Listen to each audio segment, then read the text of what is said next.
ni nyuma y'uko igihugu cy'Ububiligi kigaragaje uruhande giherereyeho kigaragaza ko cyeruye ndetse gishyigikiye ijana igihugu cya Kongo cyangwa se Repubulika Iharanira Demokarasi ya Kongo, ndetse kigasupanyiriza u Rwanda mu miryango mpuzamahanga itandukanye, ndetse kigaragaza ko u Rwanda rwaba ngo ruri kugira uruhare hariya ku butaka bwa Kongo bitewe n'amakuru y'ibihimbano ndetse n'impamvu za politike zitandukanye, ndetse no gushaka guhungabanya umutekano w'igihugu cy'u Rwanda. U Rwanda narwo rukaza guhagarika imishinga rwa rufitanye na kiriya gihugu cy'Ububiligi. Ikigo cy'igihugu Rwanda Broadcasting Agency RBA bashe gutumira umutumirwa ari mukuranda nk'umuvugizi wungirije wa guverinoma kugira ngo abashe gusobanura kuri iki kibazo. Arasobanura rero byinshi bitandukanye, ndetse n'uruhare ndetse n'imyitwarire ya kiriya gihugu cy'Ububiligi, ndetse n'ingamba u Rwanda rufite n'uburyo rugomba kwitwara kugira ngo kino kibazo gikemuke kandi kitazagira ingaruka ku baturage b'u Rwanda. Inkunga mu by'iterambere zatangwa n'igihugu cy'Ububiligi, ese byavuye kuki? Ese nta ngaruka bishobora kugira? Ese ni igihe kigeze kugira ngo u Rwanda rutangire kwigira? Ibyo nibyo dushaka kuganira muri iki kiganiro. Rero tukaba turi kumwe na Alain Mukurarinda, n'umuvugizi wungirije wa guverinoma y'u Rwanda. Tubahaye ikaze. Murakoze. Turi kumwe kandi na Nshimiyimana Apollinaire, ni vice perezida wa Société Civile, akaba n'umuvugizi wungirije wa Société Civile. Namwe tubahaye ikaze. Murakoze. Kaduhere kuri Alain Mukurarinda, iki cyemezo kijya gufatwa habaye iki cyatumye ibintu bigera hano? Wenda umuntu yabanza kwibutsa mbere y'uko icyemezo gifatwa nk'uko bivuze cyangwa ngo habaye iki, uko mu magambo make uko ikibazo giteye. Hari ikibazo cy'umutekano muke ndetse cy'intambara mu burasirazuba bwa Kongo. Icyo kibazo kibazwa n'abakongomani babaza guverinoma yabo. Abakongomani uyu munsi guverinoma yabo noneho yashyize iremera yuko ari abakongomani nyine, ariko mbere ikavuga iti si abakongomani. Abarwana bati ni abantu b'iterabwoba, ni abantu badafite shingendarugero kuko bashyigikiwe n'u Rwanda. Hari ikibazo gishingiye aho ngaho, abo bantu bazira uko bavutse, bazira ko ari abanyarwanda kuko bavuga ikinyarwanda. Ibyo bikagira ingaruka ku Rwanda zinagaragarira buri wese. Ni ukuvuga ngo turabona mu nkambi hano imyaka 10-20 irashize, turabona mu nkambi hirya no hino Bugande n'ahandi. Amasezerano mpuzamahanga twese tugenderaho avuga yuko iyo hari ibikorwa bigamije kubuza abantu ubuzima bwabo, kubavutsa ubuzima ndetse bishingiye kuko bavutse, buri gihugu kigomba kubitabariza. U Rwanda ibyo ngibyo rwarabikoze. Ariko noneho hari na raporo z'umuryango w'abibumbye, ni ukuvuga intumwa yihariye y'umunyamabanga w'umuryango w'abibumbye yakoze ebyiri, ivuga iti ibikorwa bikorerwa aba bantu n'ibititonderwa byavamo jenoside. Icyo ni kimwe. Icya kabiri, ndaza kurangiriza ku kibazo kiri nyamukuru. Icya kabiri, hari ibyemezo byafashwe n'akarere SADC, East Africa, ejo bundi bayahuriye mu nama. Ibyo byemezo bimaze gufatwa n'akarere binemezwa n'inama ya Afurika yunze ubumwe. Bivuga biti ikibazo kirahari, hari ibyo u Rwanda rubaza, hari ibyo guverinoma ya Kongo ivuga, ariko uko byagenda kose ibi bintu bigomba gukemuka mu nzira y'ibiganiro, mu nzira ya diplomasi. Hakaba rero nituza kubigarukaho kuri icyo cyemezo cyafashwe, ugasanga icyemezo ahubwo cyafashwe cyangwa imyitwarire y'igihugu cy'Ububiligi irimo irabangamira ibyo byemezo byafashwe mu karere, kuko iyo yiyemeje kugendera ku ruhande rw'ibyo Kongo ivuga. Ibyo bintu biri inyuma y'amarido nibyo dushaka kumenya. Turabigeraho. Ubwo inagira ngo maze ngaragaze nibura nk'ibibazo bibiri. Ibyo nibyo nahereyeho, no tujye ku kibazo nyamukuru u Rwanda ruhora rubaza. Hari ikibazo cy'umutekano w'u Rwanda. U Rwanda rutahwemye kubaza aho guverinoma ya Kongo ifatanya n'umutwe wa FDLR. Ntabwo turi dusura mu mateka ibyo FDLR yakoze, ariko birahari, birazwi.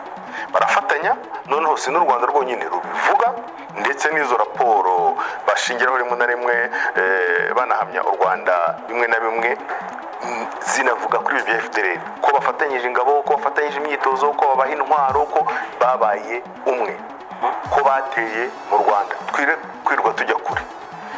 Ejo bundi imirwano iba i Goma, barashe mu Rwanda. Dusubira inyuma, barashe mu Rwanda, bari barabigambiriye, barabivuze. Perezida wa Kongo yagiye ku karubanda arabivuga, si rimwe si kabiri si gatatu. Umwanzi wanjye ntabwo ari abanyarwanda, ni guverinoma y'u Rwanda n'ubuyobozi bwabo. Icyo tugamije ni ukuzabakuraho. Tuzagura intwaro, nta n'ubu dukeneye kwinjira mu Rwanda, dushobora kurasa tukarasa n'i Kigali. Goma irafashwe, ibyo abihuriwe na perezida w'u Burundi, nawe yigeze kubibwira urubyiruko. Goma irafashwe, bahasanze intwaro zarasa mu birometero 100-150. Bahasanze inyandiko zigaragaza gahunda yo gutera u Rwanda, ndetse banabigerageje. Icyo kibazo cy'umutekano u Rwanda rwarakivuze, ruvuga ko rwagifatiye ingamba, zimwe mwarazibonye. Noneho rwiyemeza yuko icyo gihe cyose umutekano ushobora guhungabanywa, izo ngamba zitazabaho. Noneho tujye no mu bikorwa. Guverinoma ya Kongo nk'uko twabivuze ifatanyije n'ingabo z'u Burundi, ifatanyije n'Abazarendo, ifatanyije na FDLR, ifatanyije na SADC, ifatanyije n'abacanshuro bava muri ibyo bihugu n'Ububiligi burimo muri Union Européenne, kuko niho baturutse. Ibyo bintu mvuze uko ari bitatu, aho kugira ngo igihugu cy'Ububiligi kivuga kiti ariko koko hari ibibazo bitatu n'u Rwanda rubaza, nibyo koko hari n'ibyo Kongo yabajije. Ese aho kugira ngo mfate uruhande rumwe nirwo ngira ngo mwabyumvise wa mugambi Perezida Tshisekedi yari afite wo gusenya u Rwanda, cyane cyane umujyi wa Kigali, ko bari bashinze ibitwaro biremereye hariya mu mujyi wa Goma kugira ngo baze gusenya imijyi bahereye ku mujyi wa Gisenyi ndetse bakurikizeho umujyi wa Kigali. Mwumvise ko umuvugizi wa guverinoma abyifukije. Bahisemo ni amahitamo yabo, ahubwo nk'igihugu cy'Ububiligi gifitanye amateka yihariye n'ibihugu byombi, aricyo cyakagombye gufata iya mbere, kubijya hagati, kubigira inama, kubifasha.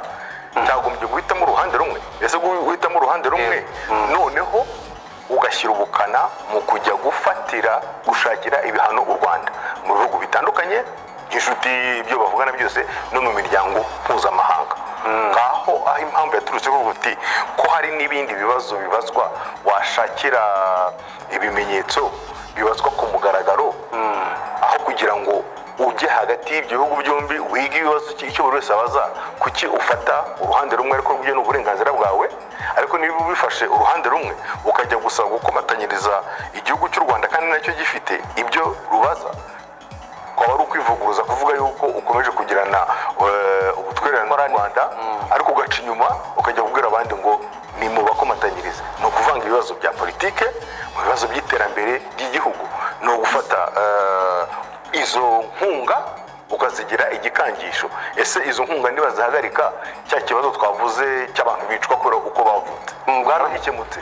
Ese izo nkunga nibazihagarika, cya kibazo cy'umutekano w'u Rwanda, izo FDLR zifatanyije n'izo ngabo zose ziri ku mupaka w'u Rwanda, kiraba gikemutse? Ese niba dufatira ibihano, nturimo uvuguruza bya byemezo byo mu karere? Dufata urugero ibyo perezida wa Angola yavuze ejo bundi, avuga ati amaze kuyobora umuryango wunze ubumwe bwa Afurika, avuga ati sinkishoboye kuba umuhuza kubera mbonye izindi nshingano. Atariko twasize tubwiye perezida Tshisekedi ko nta kundi bigomba kugenda, agomba kuzaganira n'abakongomani bose harimo na M23. Ati azafatira urugero kuri twebwe uko twaganiriye natwe na UNITA, twari tumaze imyaka n'imyaka turwana. Bivuze ngo rero nagira ngo mbanze ngaragaze neza ibibazo bihari abanyarwanda babyumve, noneho babone n'impamvu, bumve n'impamvu Ububiligi kuri icyo kibazo cy'ubutwererane hagati y'u Rwanda rwahisemo kubihagarika, ko harimo navuga gukora ibintu bibiri bivuguruzanya.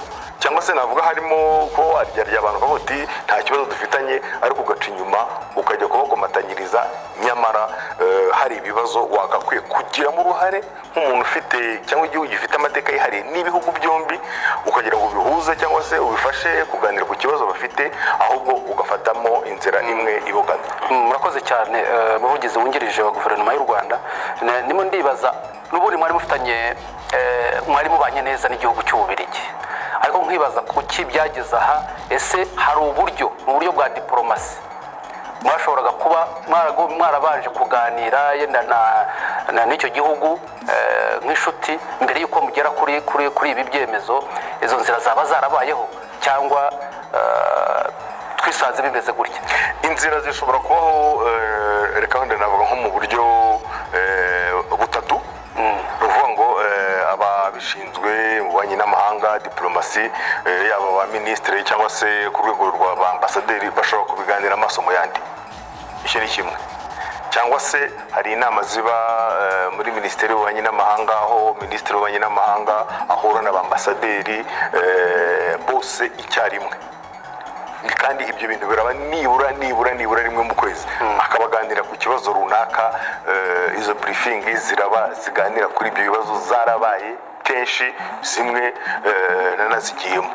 Iyo nibuka n'igihe hari hasakaye amashusho menshi, abantu bicwa, amatungo yicwa, amazu atwikwa, abayobozi bahamagarira mu masitade kwica abantu. Bivuga ngo niba bahamagaye ambasaderi bose n'Ububiligi cyangwa se n'umuhagarariye aba arimo, hari ibyo byemezo bifatirwa mu nama mpuzamahanga bitangazwa ku mugaragaro.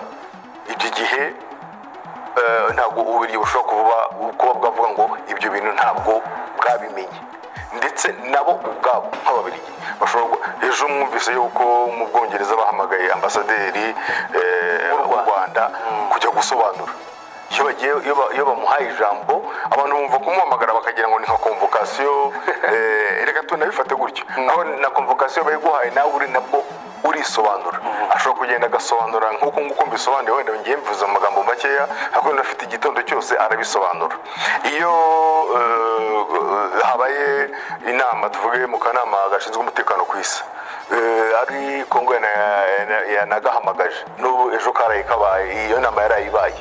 Iyo amaze gusobanura impamvu yahamagaje iyo nama, guverinoma y'u Rwanda irasubiza, yaba minisitiri w'ububanyi n'amahanga, yaba ambasaderi w'u Rwanda mu muryango w'abibumbye. Bivuze ngo rero ibyo byose twarondoye uyu munsi, bitewe n'inzira byaraciyemo iyo ari yo yose, guverinoma y'Ububiligi yaba irabizi, ntabwo yabihakana. N'ikimenyimenyi iyo tubivuze ntabwo ibivuguruza.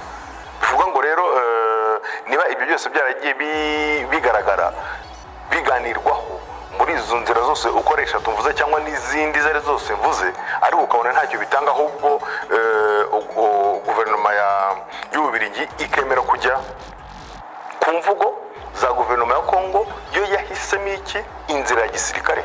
Ibyo twavuga ku birebana n'umutekano w'u Rwanda, abandi bose baravuga ibiganiro, yewe n'abasenyeri n'abapadiri n'abigarukaho rwose niko bavuga. Ariko wowe ukavuga inzira ya gisirikare mu magambo, ukabishyira mu bikorwa, ushyiraho coalition y'abasirikare batera u Rwanda, ndetse unanabyigamba ibikoresho byarasa mu Rwanda, yaba i Rubavu aho barabikoze, cyangwa kurasa i Kigali. Ngarutse no kuri iki kibazo warubajije, ibyo byose twarondoye ntabwo guverinoma y'Ububiligi yari biyobewe. Parneri, muri abavugizi ba sosiyete sivile, aya mafaranga Ababiligi banatangaga hano akenshi nimwe muyakoresha. Wumvise ibyo umuvugizi wa guverinoma wungirije asobanuye? Yego. Ibintu mwabyakiriye mute? Icyo nabanza gutangariza abanyarwanda nuko sosiyete sivile y'u Rwanda turakurikira amakuru, turayafite, amakuru y'ibibera mu karere, by'umwihariko ibibera hano mu burasirazuba bwa Kongo. Nka sosiyete sivile y'u Rwanda, nibyo koko inkunga twakuraga hariya mu Babiligi ubu habaye kuba ihagaze, ariko yahagarara sinavuga ko ingorane zo, imbogamizi zo, ingaruka zo zizabaho, ariko buriya abaterankunga iyo bava bakagera baza nyine ari abaterankunga, ni ukuvuga bunganira ibikorwa bisanzwe biriho. Ibikorwa dukorera muri kominote ni ibikorwa biba biri muri gahunda isanzwe y'igihugu, mu mirongo migari iba yarateguwe muri gahunda z'uturere ko dukora muri kominote. Ibyo bikorwa rero kwari ukunganira, birumvikana hazagira yenda ibitagena nk'uko byakabaye bigenda, ariko ntibivuze ko bizahagarara, ntibivuze yuko niyo miryango ya sosiyete sivile izahagarara, oya, ntabwo aricyo bivuze. Kandi ikindi nkatwe birumvikana impungenge zirahari, ariko izikomeye ni iz'umutekano w'abanyarwanda. Ibyo byose tubikora ko dufite hari environnement politique nziza twakoreragamo, ariko igihe kuko nabwiye ko dukurikira wumva hirya no hino abaturanyi bakwirakwiza imvugo z'urwango, imvugo zibiba urwango, ntabwo natwe twahagarara ngo turebere, ngo tugiye kubwira guverinoma yacu ngo muramenye ntimuhagarike, tubona hari abari hafi bari kudutwikira. Nka sosiyete sivile y'u Rwanda rero biriya twarabyakiriye kandi tubyakira neza, kuko ikiri imbere ni umutekano. Dukora kubera ko dufite umutekano. Ikindi nanone ni no kugira ngo abantu be gukomeza gusuzugura igihugu cyacu. Buriya mu byo umuntu akora, ikintu cya mbere gikomeye ni agaciro, igikomeye ni ubusugire bw'igihugu. Igihe udafite umutekano, udafite igihugu, ufite menace hirya no hino, sosiyete sivile cyangwa se n'ibindi bikorwa binyuranye byaba n'ibya leta, ntabwo twagira uburyo bwo kubikora. Ndabaha urugero nk'ejo bundi ubwo intambara yaberaga muri Goma, wabonye ko Rubavu hari habaye ibibazo. Nka sosiyete sivile se buriya twari kuvuga ngo twagiyeyo tugakora, ahubwo icyo twakora ni ugukomeza natwe kugaragaza ijwi, haba hano mu Rwanda haba n'ahandi dushobora kugera nka sosiyete sivile yenda zindi tugenda dukorana, tukagaragaza ijwi ko inzira y'amahoro ari ishoboka, tukagira amahoro, tugashobora kugeza ibikorwa ku banyarwanda, ku baturage bo mu karere muri rusange. Ni gute igihugu cyisanga cyakoresheje intwaro ya politiki mu bikorwa nk'ibi ngibi bari basanzwe bafite iyo nkunga batanga? Kuki igihugu gihitamo kwivanga gukoresha intwaro ya politiki mu rwego ko gitanga ayo mafaranga, kigashaka noneho no kubizana mu buzima busanzwe bw'abanyarwanda cyangwa se bw'abandi baturage? Biriya ni bya bindi twavugaga byo gufata iyo nkunga batanga mu rwego rw'ubutwererane bakayigira igikangisho, bakibeshya yuko baramutse bayihagaritse u Rwanda, abanyarwanda twapfa. N'ubundi itaraza abanyarwanda bariho, n'ubundi itaraza sosiyete sivile y'u Rwanda yarakoraga. Hari ingaruka yego bizagira nk'uko nakomeje kubibabwira, ariko iyo ngaruka, iyo urebye ingaruka noneho zo kubura umutekano, iyo urebye ingaruka zo guharabika u Rwanda hirya no hino, uhereye aho muri Union Européenne n'ahandi hose bageze ijwi, izo ngaruka nizo zikomeye. Kuba twebwe twavuga ngo tugiye kwemera iyo nkunga, ariko ifite ibindi biyiri inyuma, umwanya umwe ngo barafasha abanyarwanda, ubundi baraharabika u Rwanda, icyo gihe nta kibubafashije, ahubwo burushijeho kubaroha. Nicyo rero twebwe nka sosiyete sivile turakurikira, tuzakomeza kugaragaza ijwi ryacu, tuzakomeza kuritambutsa aho rigera, tuvuga ko inzira y'ibiganiro ariyo nzira ishaka amahoro arambye. Naho inzira y'intwaro ni ukubangamira abaturage, ni ukubahungabaniriza umutekano. Alain, twifuza kumenya, hari ikigega cy'agaciro cyagiyeho kugira ngo u Rwanda rwigire.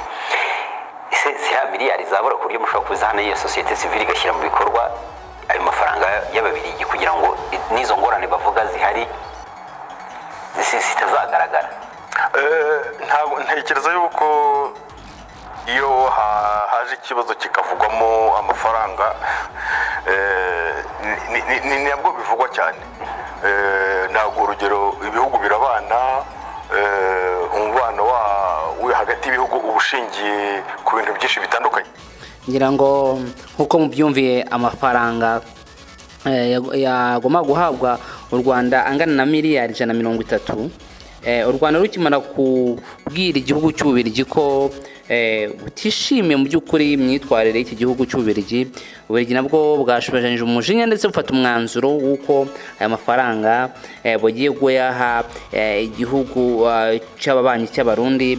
Ibi ngibi bisa naho ari nanone kongera kugaragaza ko niba utayafashe cyangwa se niba utemeye ko nkukoroniza ariko mfite abandi nzakoroniza. Ubwo rero reka dukomeze twumve iby'umuvugizi wa guverinoma asobanura.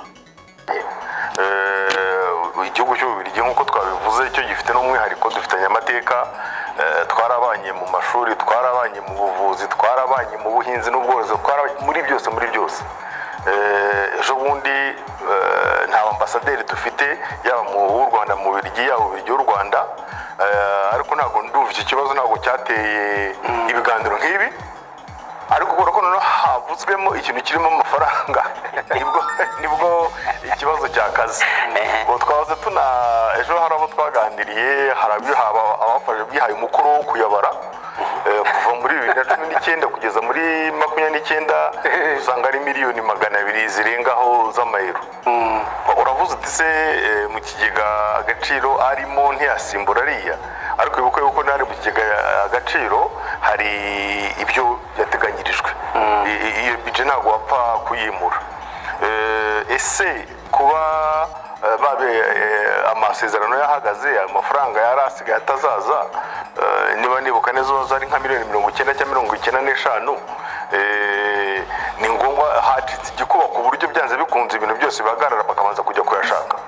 Ese nta cyakorwa kindi haba kuko aravuze atari ingaruka zizaba, ariko ukavuga uti hari kwishakamo ibisubizo, mbere ntabwo yo kujya gushakiramo ahandi, hari kuba wakwizirika umukanda igihe runaka kugira ngo iki kibazo gihite, hari kuba wajya ubu isi yarafungutse, ntago ari ibihugu bimwe by'ibihangange ku isi cyangwa block imwe ikivuga ibintu byose bigakurikira. Ushobora no kujya gushakisha ahandi muri Aziya, hari ibihugu tutajyaga twumva muri ibyo ngibyo by'ubutwererane, ibihugu by'Abarabu, za Turkiya, mu Bushinwa, ibyo byose byarabonetse. Ni ukubanza kureba ngo ingaruka zaba nizihe. Ese izi ngaruka zigomba kuvuga ngo byacitse byanze bikunze tujye gukura amafaranga yarateganyirijwe gukora ikindi kuyagarura hano. Ese nta handi twajya kurebera, ariko mbere na mbere ese twebwe nk'abantu bahagaritse inkunga uyu munsi, ejo nk'uko bivuze hakaba hari za ONG zitazabona amafaranga, bakora iki? Icyo ni kigomba kubanza kurebwa. Hanyuma hari ikintu gikomeye yavuze twigeze gukomozaho tuvuga kuri za mpamvu eshatu, tukarangiriza kuri ya mpamvu y'umutekano. Muri rusange bashora mu mitekerereze, mu myumvire yabo, bagurana inkunga iyo ari yo yose umutekano wabo n'ubusugire bw'igihugu cyabo. Ese abanyarwanda bemera yuko iyo guverinoma yabo y'umukuru w'igihugu basobanurira ati dore ikibazo cy'umutekano dufite, hari igihe babyumva ukumva wenda ni teori, ariko dufata urugero rw'ibyo twabonye abikomojeho byabereye i Goma barasa i Rubavu. Ese abanyarwanda babonye uko umutekano ushobora guhungabana mu isegonda rimwe? Ese bakwibaza bati banafata risike bakajya hanze nk'abajya kogeza babona basohoka bishwanyaguza? Ni mu bibazo iyo ziriya ngamba ziba zitarafashwe, barashe kikaza kikabwira Rubavu, wenda hari n'ibyo barashe bizi Kigali barabirasa tutabizi, twajyaga tukubona tukabona kiguye hano mu mujyi. Ese iyo